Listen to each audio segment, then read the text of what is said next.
What's going on, everyone?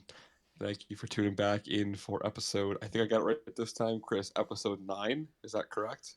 So close, episode 10.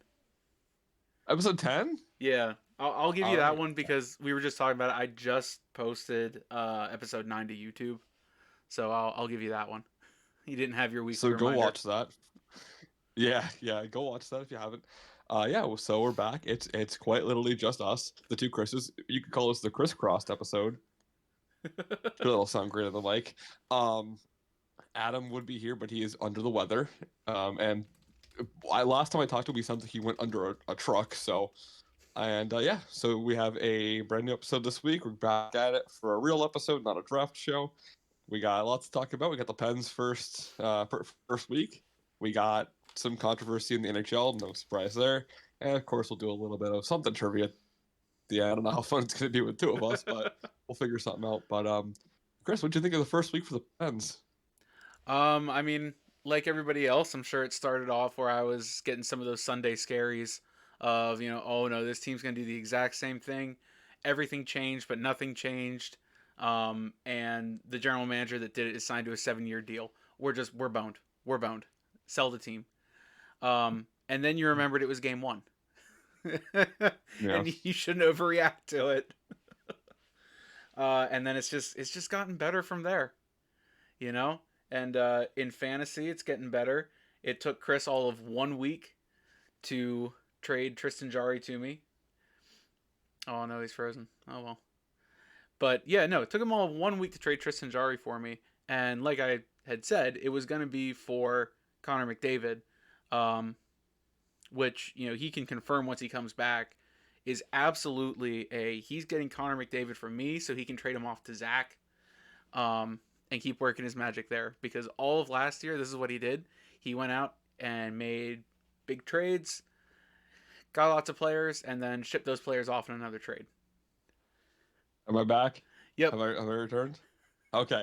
If that happens again, I'll switch to my phone for Discord. I heard Good. everything you said though. I'm not trading him to Zach also because I'll never get him back. I Yeah. want to have Matthews and McDavid and Crosby. That's I have the mighty three. See, I was gonna Um, try and convince you that you should do a. I was gonna call it the heart for heart trade because McDavid was your heart pick and Matthews was my heart pick. Um. I I was gonna consider it, but I'm like I don't want to give up Gino and Matthews, so that was my sticking point. Yeah. Um, Listen, and I'll call him out right here on the show. I know if I trade McDavid, I will not get fair value from Zach because he doesn't do fair value trades. He already knows this. I've called him out several times before that I don't trade with him very often because I don't like the battle. It's just always an ongoing onslaught. Yeah. Um, I didn't like your but yeah, original proposal because it had me taking on what like 4 more players. So then I would have to figure out like who am I going to drop. It's like that's too much hassle. Like take some of my shitty players. You're already getting the best player in the league. You can take some shit I tied w- to him. I was just gonna let you figure that out when you dropped them. I was like, I'll send you 7 guys and see which ones you want to keep. Well, and then yeah, when you included Kane too, I was like, at first I was like, I'm not really interested in Kane. I don't remember him having much impact on the Rangers game I watched. And then I went, oh yeah, because he's not playing for a team. That's why I don't remember him. I'm like, no, that's Chris. That's Chris dropping a guy without dropping him. I was just like, yeah, maybe you'll take the added value. I was gonna do it with Svechnikov, but I'm like, you know what? I'm just gonna Yeah. go shoot for the stars of who I got. Yeah. So first week, I thought it was good. I liked what I saw. Would like to see a goal from the bottom six, but you know Yeah. you can't get everything you wish for. I thought the top six, the boys looked incredible. Crosby's got 2 points per game at the current juncture. Malkin is, as he joked yesterday, he would win the Hart if the season stopped now. Letang looks God, in I'd love mid-season that. form. All the defense, I like what the defense has done so far. And Carlson, man, it's just a moment in time until he gets on the scoreboard for good because he's been wheeling. Like he's made some Yeah. really good choices. Watching him play in the defensive zone has been so refreshing after the last couple years. I mean, he has absolutely nothing on Jeff Petrie. He has nothing on Dumoulin or Schultz. It's just, it's so refreshing. And my most improved defenseman, in my opinion, has actually been Chad Ruhwedel. He's someone Yeah, that I've seen him make plays. I'm like, Chad, I didn't know you could do that, Chad. Are you learning at the age of 31? How old are you? Yeah, I thought the whole decor looked good. Like I think of all the people I have the least to gripe about, I would say it's the decor. Like Graves looked absolutely steady. Yeah, Carlson looked phenomenal, and even defensively, he was at very worst passable, and at best, he actually looked pretty solid. Sure, that yeah. won't continue that same trajectory, but Pedersen looked really good. Pojo was fine. Pojo's been I getting like like different looks with different pairs, and that to me is yeah, interesting. I don't think it's unreasonable to say at some point this season he's going to try pairing him with Carlson or pairing him with Letang, um, to maybe try and back Letang off from getting first pair minutes. He'll put them there and then put Graves and Carlson together. But I don't know if he'd break up Pedersen and Carl either. It's just Pojo's so flexible. It sort of makes me sad that he could become trade bait at some point with I how well he's adjusting. I think with Smith kind of out of the picture now, I think Pojo will be fine. But yeah, I Yeah, thought it was a good first week from them. Bottom six would have liked to see some goals, but honestly, if they can cut them on the penalties, I think they'd be good. Like I think what they bring is fine, and Jari looks really good, and I'll tell you what, Nedeljkovic looks really good. And I know it's a small sample size, but yeah. I know it's one game, and like I said earlier, we shouldn't overreact to one game, but he played a lot better than I expected him to play in front of a tired team. In front of a tired team and his pass record with Detroit, I was like, we're getting shelled. And yeah, I mean, I know Pittsburgh. I'm pretty sure Pittsburgh had more shots on goal that whole game, but yeah, for the first two periods, I thought Ned really did keep us in it while we couldn't score.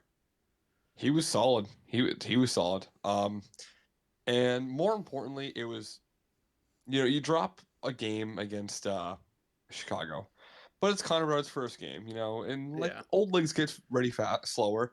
And I thought they all looked fine, but most importantly, you play against what should be a contender in Calgary, and at very least a fringe contender in Washington. So you win Mhm. the games you probably were expected to. You were expected to drop at least 1 point. I think most people would have said Calgary, right? Yeah. So I I'm fine absolutely with would what they have came out said with. Calgary would have been the loss of the last three games, but it's Pittsburgh. We dropped games against Chicago for whatever reason. Chicago plays us well, and then Washington felt like a playoff game, man. That was fun. Um, and then yeah, Calgary. I really didn't have any complaints after the Calgary game. I agree. It'd be nice to see the bottom six get some goals, but I was talking in a Discord server, and we were also all coming to the mostly unanimous agreement that we just need that bottom six to be better defensively, and they've proven that they can at least get in a zone and hold their own in a zone, whether it's offensive or defensive. But I completely agree with you as well. They need to start cutting down on the penalties. Nienos had a few too many for only three games. Carter was taking stupid ones against, what was that, Washington or Yeah, he Chicago? held a stick for no reason. Like, Yeah, like you're old enough to know you shouldn't be doing that. It's just and like the bottom six is no longer a place of weakness where you're guaranteed that spot. So guys like Nieto and Carter especially would reasonably lose games here. I mean, Jansen Harkins, a lot's been made about him. He looks like a perfect fit. Eller is a good fit there too. And you really gotta watch yourself. If you're in the bottom six, you've got guys knocking at your door. Like Alex Nylander can also pop in that spot. So we'll yeah, see. Nieto's got to be careful taking that many penalties because Alex Nylander could come up and replace him. But I saw people saying that Jansen Harkins uh, isn't as fast as we think he is. He's kind of like a great value Brandon Tanev, um, and not necessarily Brandon Tanev today. Brandon Tanev from when he was on the Penguins. He's Right. sort of been a great value version of that. And I mean, I don't know. It's nice to see again. We didn't see much of that last year. So we didn't see much of the fourth line in general because they weren't They acceptable. weren't Um, sustainable. who was your, with the exception of like, I'll make it the rule, you can't name one of the big five. Who Okay. was your Viking helmet or whatever they do, the fireman's helmet player of the week? Um, Riley Smith. He's been great. I know he didn't get on the scoreboard against Chicago, but he finally figured out against Washington, got a goal against Calgary. He and Malkin have had some really good chemistry. I've liked him. Um, a close second has been Brian Rust too. There we go. A close second has been Brian Rust. He is looking much better than last year. Um, I was talking to some folks about um, what was it? Sorry, I lost my train of thought. It had to do with Raquel and Rust and how those top two lines could look. I was trying to say that I feel like Raquel would play better on Crosby's wing than he does on Malkin's wing. And it's just like, yeah, but Russ is starting to, at least for right now, Russ is doing well that you don't want to take him off of it. But Russ could also do well on Gino's line because we've seen that before. It's nice to have that kind of flexibility between the two. And like I said, I really can't complain too much about what the top six is doing. So as long as Raquel's able to help uh, help that second line make some plays, that'd be great. And if Riley Smith can keep on scoring, even better. No, I would 100% agree. I also thought Riley Smith in the same vein of things too. So you can call that a crisscross. But no, seriously, I was gonna say Riley Smith, which is why I brought it up. I just think he's such a natural fit. He gels so well there. And like the first game was a little, I wouldn't say rough necessarily, but it wasn't the greatest. But he started to find that inseam with Malkin and started to find that tangibility. And now they have a nice little chemistry. I think he could pot 20, 30 goals maybe. Maybe 30 is exceptionally high, but I think 20 goals isn't out of the question. Yeah, I'm not familiar enough with his history to know what we should expect from him, but I'd say 20 to 30 goals sounds reasonable based off of what we've seen. Um, he's not going to be a goal a game player. Hardly anybody is anymore. But playing with Malkin, he'll find a way to get that many, at least that many goals. Um, Right. Points wise, seeing him get anywhere between 40 50 points would be fantastic then. But Uh, yeah. So going around the league a little bit here. Um, any? I guess we'll start here. If you had to pick three players of the week, who are your three players of the week so far? Twist and Jawi. No, obviously Matthews is number one. Yeah. He's got as many goals as he has periods played. Like Yep. anyone who I know Malkin has as many points as he does periods played. I'm pretty sure he does. Um, I know he was saying, he could get the Hart if the season ended today. Yeah. I think anyone in their right mind would give it to Matthews though because it was goals. Um, so I number one Matthews, number two Malkin, um, number three I haven't seen too much more. Probably Elias Pettersson from his 4 goal game on opening night. Wait, don't you mean? I think you're talking about Besser, aren't you? Am I? I I think you're probably talking am. about Besser. I Because if you probably are, I am. was thinking the same exact thing. Hold on. Yeah, it's definitely Besser. Yeah, he had four Yeah, it was goals on opening Besser. night. All right. Yeah. I was thinking Pedersen because he's on my fantasy team, and I'm just sitting there going, God, why? Yeah, I would also say Matthews number one. I mean, that's pretty hard to debate. I'm walking number two, and just to be like a little bit different, I'll go with the guy who's kind of unsung. I'll go Boone Jenner. 3 goals for Columbus. I It's mean, pretty nice. I could also change my answer back. Maybe Christian to Jarry. number three. Oh, it was gonna be a goalie, and I was thinking UC Saros because he's also the only other goalie with a shutout, um, in more than one game played. We'll But call it your goalie of the week. yeah, UC Saros, I liked. I liked that he had a shutout. I know it wasn't necessarily great in Tampa, because I did watch a chunk of that game as well. But I've also really liked his Mass Mutual commercial. If you haven't watched that, check it out. I have not seen it. Oh, it's Um, good. It's a good goalie appearance. Goalie of the week for me. I'm gonna go a little bit different. I'm gonna go Mackenzie Blackwood in San Jose. Can't be easy to Oh come into San yeah, Jose. And he stopped like 51 of 52 shots or 51 of 53 or something like that.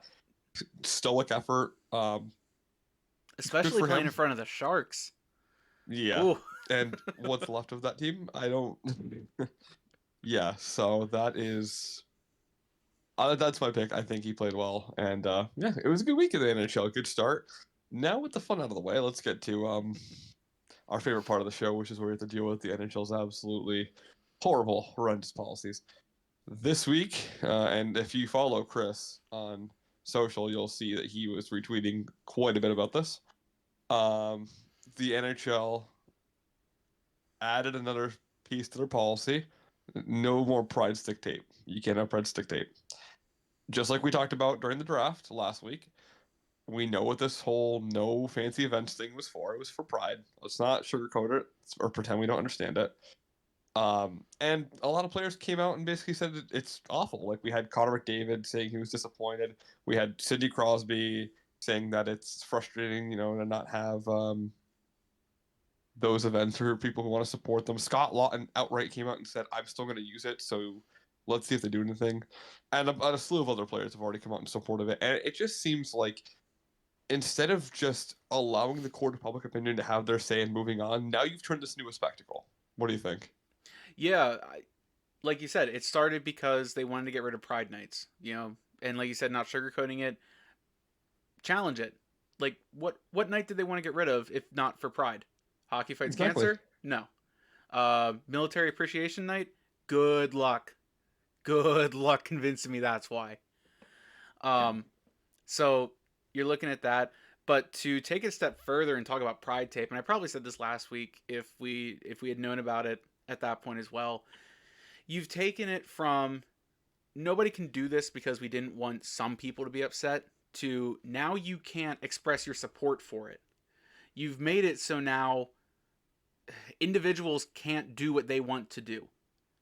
So one of the things that I picked up from listening to the SDP was the whole, free speech absolutionists better be on this because Yeah, this is exactly. this is Yeah. the NHL limiting what players can advocate for. It how is it not? You know, and they did go through and they found in the rulebook where it's outlined for stick tape that they can use any material to reinforce their stick. So hopefully some players do that and say, it's still here in the rules. I can use any material. What are you going to do? Fine me? What is it? $5,000 is the max they can find under the Max CBA? allowable. Yeah. Connor McDavid, Nate McKinnon, you make how many $1 million? Austin Matthews, you make how many $1 million? You're not. What's 5 times 82? 410,000 $410,000. You're not gonna miss that. That's it. That's if you do all 82 games and it doesn't go into the And if you playoffs. just do it on that night, and then listen, I want to be very clear here. The onus is not on the player. Now, the players' union, that's a different story. The NHLPA should be all over this. But I don't want people to go out there and get upset when Connor McDavid doesn't do it, or when Sidney Crosby or Austin Matthews or Nate McKinnon or X dot etc. doesn't use tape. Okay, the onus is not on the player. They have commitments, they have brand deals, and honestly, they're a person. We know hockey players are creatures of habit, and that habit is being out of the spotlight. So the onus is not on these players to uh Especially, sorry, extrapolate. real quick. Especially the Good. stars. The stars' big thing is Yeah. not being in the spotlight. You might see fourth and third liners doing it every night. They're not the stars. Right. It's not their and I hate calling it a controversy because it shouldn't be controversial to support Brian, but these players should not be bearing the brunt of responsibility to be the formal face of it. Okay, NHLPA should be on this. But let me ask you, Chris, did you know that hockey players, big, scary, tough hockey players, and we think about the NHL at least, right? Grizzled guys missing teeth, big beards, sacrifice it all. No pain too small for the cup, right? Do you know that their boogeyman, the scariest thing to them, when they wake up on Halloween, the thing they're shivering for, not it's not losing a tooth, not breaking a bone. It's a fucking rainbow. That's the Right. scariest thing. Don't give these guys a pack of Skittles and don't put them outside on a sunny day when it just rained because they're gonna fucking shit their pants. Okay, There's a I don't big, get it. there's a big scary rainbow jersey in the corner. I don't understand how hard it is for these idiots that run this league to just not be stupid. They're lawyers. They're lawyers. Gary Bettman's a lawyer, okay? Who fucking told you this would be a good PR stunt? Because honestly, and just getting serious for a second, you've now told a whole group of people. Don't even think of them as your fans. You just told what at least a good percentage of the population that supports it, and even maybe a smaller number, but the people in the community directly affected, you just told their wallets, we don't like you. You just burned money when you don't have the capital to do so. You're bitching and complaining about the salary cap and not getting your money back from COVID, and you just told a select group of fans and their supporters, pound saying we don't care about you. Yeah. Fucking do the math, Gary. Pound sand. We're gonna listen to the minority that thinks you shouldn't exist. And again, nobody's telling and I will single out players. I will. Nobody's telling Ivan Provorov or Eric Stahl Or James Reimer. or James Reimer exactly that you have to go out there and put a rainbow on your stick. If you want to go out there and you want to stand in your net or you want to sit back there and get shelled in defensively because all these guys have one thing in common, they suck at hockey, then do it. You don't have to go next to your teammate and tap him on the stick. You don't have to wear the pride jersey. You're allowed to free fit. And you know what? How about this? I'll even go one step further. If that's your opinion, and you voice, I don't support this, and maybe you give a non sequitur answer, whatever. At least I can respect you a little bit for standing up for something you believe in, but you're a fucking coward because now you made the NHL lawyers do your dirty work because you're too afraid. James Reimer's barely an NHL player at this point. Provorov has a career like minus 200, and don't even get me started on fucking Eric Stahl. So, anyways, what are your thoughts moving forward? Moving forward, it's just I hope that there are some bigger players like the Stars that can go out, have this pride tape on, and you know spit in the face of the fine if you get it. It's this is just it's so silly. Plus, did they only ban rainbow tape? Because if they Yes. did, all right, Yes. now there's a market for trans tape, bi tape, um, lesbian tape. Like, there you go. That's not banned. Not if they're And only it's just looking at like, rainbows. and again, some smart motherfucker's gonna do it, right? Somebody's gonna do it. Somebody's gonna put camel stick tape on their stick. Somebody's gonna put pink stick tape, teal stick tape, whatever. Movember's coming up, right? Yeah. Somebody's gonna do it. Somebody's gonna challenge them, right? Somebody's gonna challenge them. I don't know who. I think Scott Lawton. That's my money. But somebody's going to do it, and I want to see what happens because I want the NHL to come out and say you're fined for putting a rainbow stick on your tape. What if you just and And honestly, that's Steve Dangle that's made why I a want that's why I sorry, want a star to do it. I want yeah, them to come out to Connor McDavid or Connor Bedard, who Connor hmm Bedard they've been putting on a pedestal since June.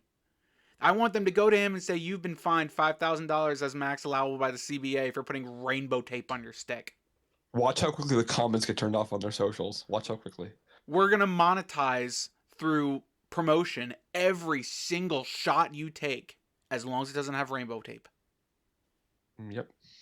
And the NHL better be careful. They better watch who they partner with because now you gotta watch your. Now you legitimately have to watch out because everything you do is scrutinized. Now Yeah. you're in the court of public opinion. Great, you want to protect these three players who were cowardice and didn't want to do this and didn't want to give a reason and didn't want to say, "Oh, I don't support it." They just wanted to back down and give a non-answer.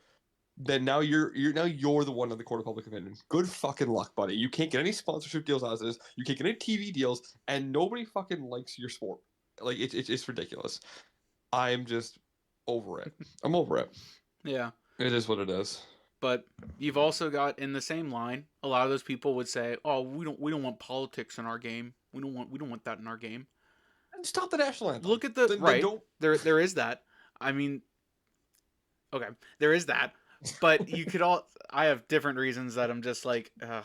I have Adam, if Adam were on the show, he would understand where I'm coming from with this. There was a college professor of ours that whenever he would conduct the national anthem, um, he would make sure it was done quickly because he's like, you shouldn't stand there for 5 minutes because your national anthem's a dirge. He was like, this song that the American national anthem is based off of came off of a drinking song. It's not meant to be sung that slow. So like, I like when folks like Jeff Jimerson, A, do it quickly, and B, get the crowd involved. Yep. That's what you should do for a national anthem. But there was one the other night. I forget which game I watched, but they started to do it and it was real slow and they weren't like trying to get the crowd involved. That I muted the TV. I was like, I'm not listening to this. But there's also all these board ads from hegetsus.com, which if you don't know what that is, it is basically uh, a revamp for Christian religion. And I'm not going to try and dive in and have a fight against Christianity. For the love of God, I'm Roman Catholic. I sat in a mass No, today. let's I'm no, not Chris, going to let's try spend and the next start that 20 minutes fight. dividing theology. Right. But what I am saying is you don't want to bring up these controversial topics, then you shouldn't be bringing up religion. Not every NHL player is Catholic, or sorry, Christian, and they have to sit there and look at a hegetsus.com board ad. Should we be helping that, single digit minority? But that makes Oh no, he might have cut out again. Oh no.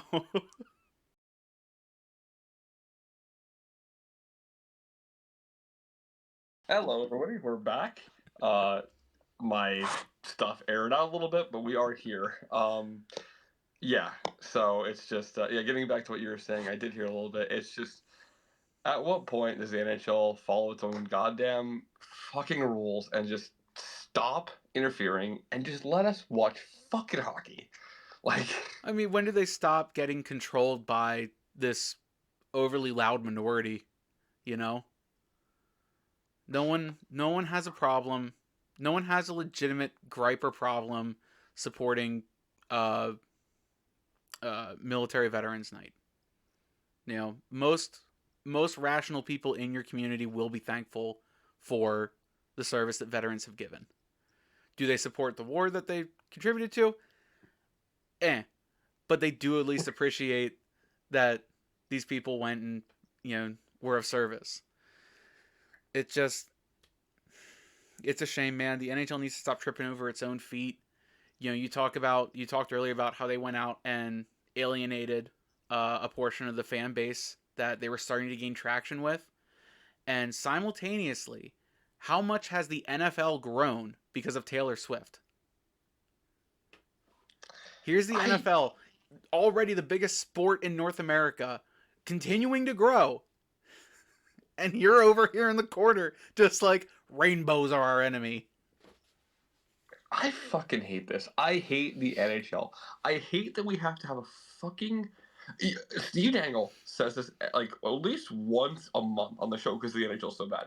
He says, "Why does everything have to start from the fucking beginning? If everything starts in the Roman Empire with the NHL because you have to be like, well, this because this. No, we should not be fucking arguing that we obviously support the military because they're getting rid of Pride Night. Because this is how stupid this league is. We have to sit here and preface it with we obviously support Military Appreciation Night and Hockey Fights Cancer, and we want those things to continue. But we also want Pride Night to continue, and we shouldn't have to give a historical timeline to go all the way back to the Stone Age just to get a fucking point across. I hate this league. This league sucks.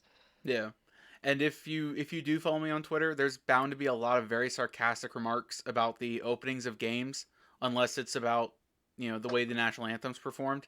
There's going to be a pretty sarcastic comment because like when I started, when I watched, I think it was the Winnipeg game, I probably said something about the moment of silence for Israel, and I'm just trying to be like, I'm just trying to point out the hypocrisy with someone can complain, they're not going to care.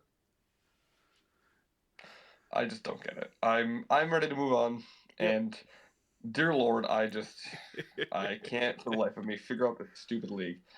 Um, yeah. So that was week one. Week one was a wrap. It was a great opening week of hockey. Actual hockey on the ice surface was being played.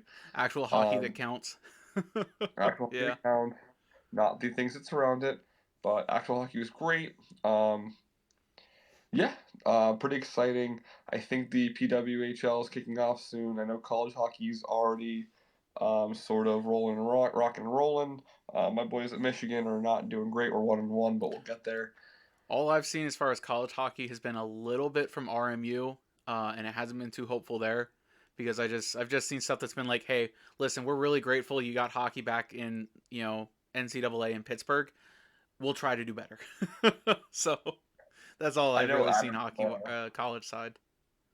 I know Adam was talking to me today before he's. I'm assuming he's asleep, from his illness. But I know he was talking about the big thing in like non NHL hockey this week was Ty or it's Tij. I think it's Ty or Taj Aginla, Jerome Aginla's son. Yeah. He had a monstrous week. He's draft eligible. This is a kid who could go in the top 20 maybe. Definitely something to keep an eye on. That was fun. Did you see former Penguins player, what was his name? Philip Hollander scored Hmm. a Michigan goal. No, I hadn't seen that.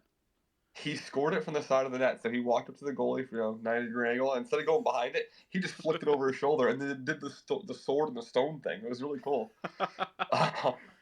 No, I had seen outside of the NHL, uh, Jaeger he's with Manitoba, right? Yeah. The move tens. Yeah. Yeah, I saw that he had like 12 points in 6 games, which that's positive. Absolutely. Little bright spot for the Penguins' future. I saw the Little Penguins won their first game, and just of note, for anybody who didn't catch it, if you're a Steelers fan like we are, lots of Fire Canada chants going on this week at the hockey games. I'm sure some I fans in think Chicago and Washington were confused. I think my favorite uh was when they did it on the steps outside of Capital One Arena. That's probably my favorite because that's the absolutely like last place I would have thought you'd hear it. Um, but I was also having fun. I was poking fun at them doing "Oh Canada" in Pittsburgh, just because of some of the lyrics and whatnot um, about defending Canada. And I'm just sitting there going, "Why are they doing that? We hate Matt Canada. Run these bastards out of town." Love So that. Um, yeah, so, unless you have anything else to add, I guess it's time to move to some trivia. yeah. I think we're on to trivia. I don't know if I have any specifically hockey trivia. Um, I could give you sort of Halloween related trivia. Sure. This is a bit different episode. We only have two of us, so it was obviously going to be shorter. Sure. I've also got a random trivia question for you. So this is going to be whatever the fuck we want trivia. Have you? I should probably leave with this question. Have you seen The Nightmare Before Christmas? I have. It's. I don't watch scary movies. I watch like cliche movies. So yeah, I have seen it. Yeah, that's fair. I wouldn't say that's a scary Halloween movie. No, I liked it. That's a good one. I don't watch horror movies either. I really can't give you a good reason why. But in looking at, for those of you that don't know, Nightmare Before Christmas has music to it. It's sort of Halloween Christmas musical type deal. Yeah. So obviously, and this is just looking at number of plays on Spotify. Just gonna go over the um, top three most played songs from that album on Spotify. So what do you think is number one? From the album, it's got to be This Is Halloween. Yep, this is Halloween's number one with 116.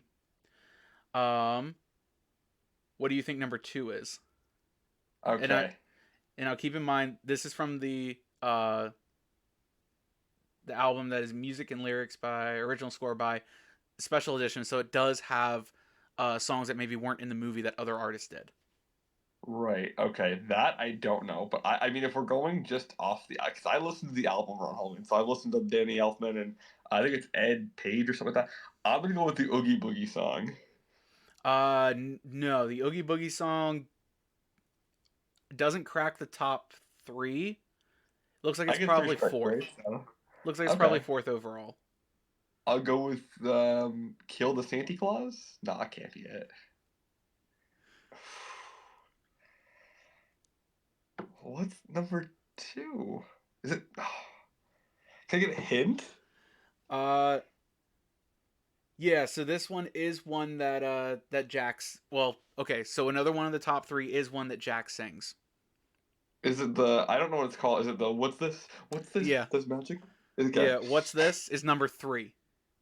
Okay. And number two is it something from a different artist? Yes. I'm I'll at gonna least go. give you that. Is it like a popular artist or somebody that was in the movie? Pocket artist. Can I get a genre they sing in? That might give it away. I'm gonna go with Nelly. I don't know. No, you're good. It was also This Is Halloween, Marilyn Manson's version. Oh, I didn't know he even sang it. Yeah, Okay, that was good. with a nice 69.5 million plays. Nice. Okay, that was good, Chris. That was a good run. Little Halloween. I will also give you a Halloween question. I've got one general trivia question. Yeah. Um, are you familiar with the Rocky Horror Picture Show? Vaguely. Okay, so that kind of curtails my question. What former rock and roll artist, we'll call him, was Eddie from the Rocky Horror Picture Show? Oh shit. I'll give you a hint if you need one. Um, can I pull up Spotify to look at the album just to see some of those names? No, because You you'll think I'll see give him. away? Okay. Oh yeah, his name. It would be a dead giveaway. I'll give you a Yeah, hint. I bet you he was quite delicious. it's quite delicious. I can't. I'm gonna hate this show sometimes. It's quite delicious. I mean, for some reason that just makes me think of Aerosmith, which would make me want to say Steve Tyler, and I'm not familiar enough with any characters in Rocky Horror Picture Show to be like, yeah, yeah, he'd fit that. Um, Let's get hold on. No, we're taking a pause. Hold the music. Why do you think of delicious? I think of Aerosmith and Steven Tyler. I don't know. I feel like there's a song that's just in my head that when you said that, unless it would have to do with unless that's a reference to the band that did Pour Some Sugar on Me, and I can't name anyone from That's that one. Leopard. No, okay. I'll give you one more hint. You might have him for dinner on Sunday. Might have him for dinner on Sunday. Like this Sunday? What's this Sunday? I Turkey? don't know. Just random Sunday. Jack What? Ham? Steelers No, linebacker? okay. No, okay. So his song, the song in the movie was Hot Patootie, Okay. bless my soul, parentheses, and it was Meatloaf. Okay. I can see that. I've listened to other Meatloaf music. I And can see that now. I'll just put you onto this too. In the remake, do you know who plays Eddie in the remake? No. A remake. Okay. Someone call him a killer queen.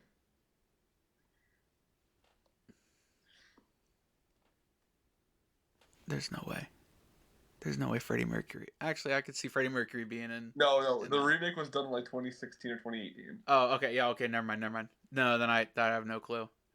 It All was Adam right. Lambert, who's the new lead singer of Queen. So, Oh. I, um, Rocky Horror is my favorite movie. I can recite Tim Curry's song from that. I was Pretty the entire actually the album.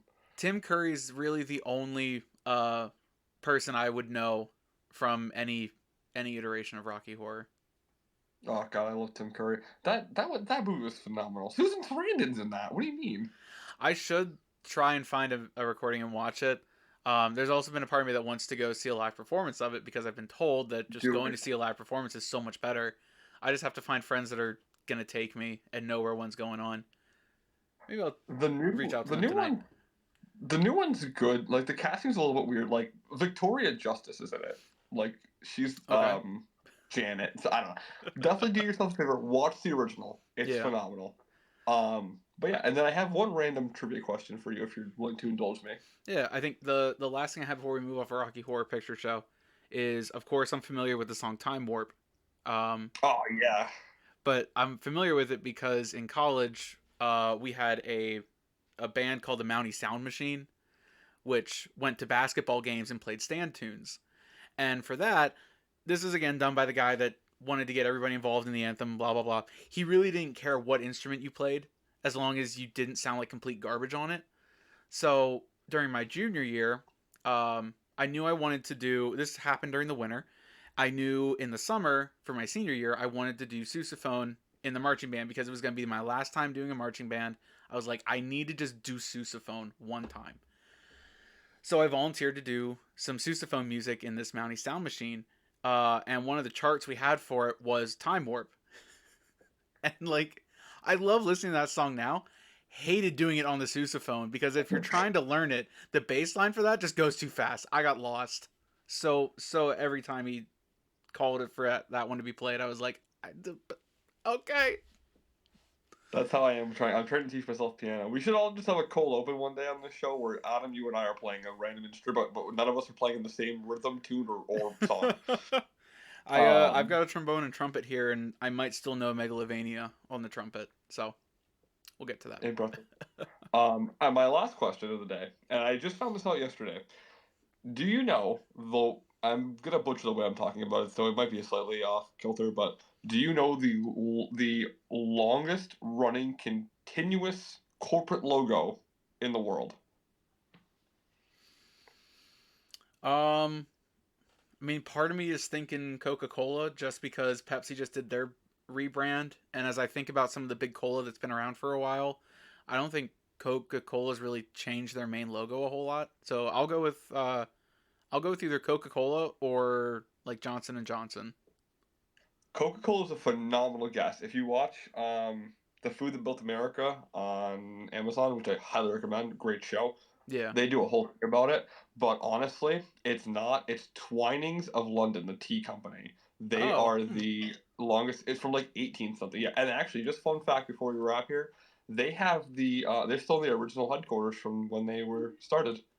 Hmm. So, but yeah, so that's our show today, I guess. So, I just saw our audio producer Zach just jumped in here a little late, but yeah. That's on me, boys. Do That's you on have me. I passed out. That's on me. Do you have So any trivia? That's on me, boys. All right. Well, on that note, great show. Thanks for coming in. The literal. We're talking about peak. Here's what happens. You missed it, Zach. I'll just give you a quick update for the fans. We were talking about Rocky Horror Picture Show and tea companies. Solid. Okay. So, yeah. So that's our show. Hope you guys and gals and everybody else out there enjoyed it. Keep an eye out for us on our YouTube, Spotify. Make sure you listen. And I'll just announce it. Nobody else here knows yet, but we're doing another trivia extravaganza within a couple weeks. So keep an eye out for that. Maybe next episode, maybe not. Depends on how much time Chris has to prepare. That Chris is me. So Yeah, when it gets posted after we do it is how long this Chris has time to prepare it. Yeah, so in the meantime, keep it locked. Make sure you're following us. And as they say on Christmas Island, Merry Christmas. Drink Twinings.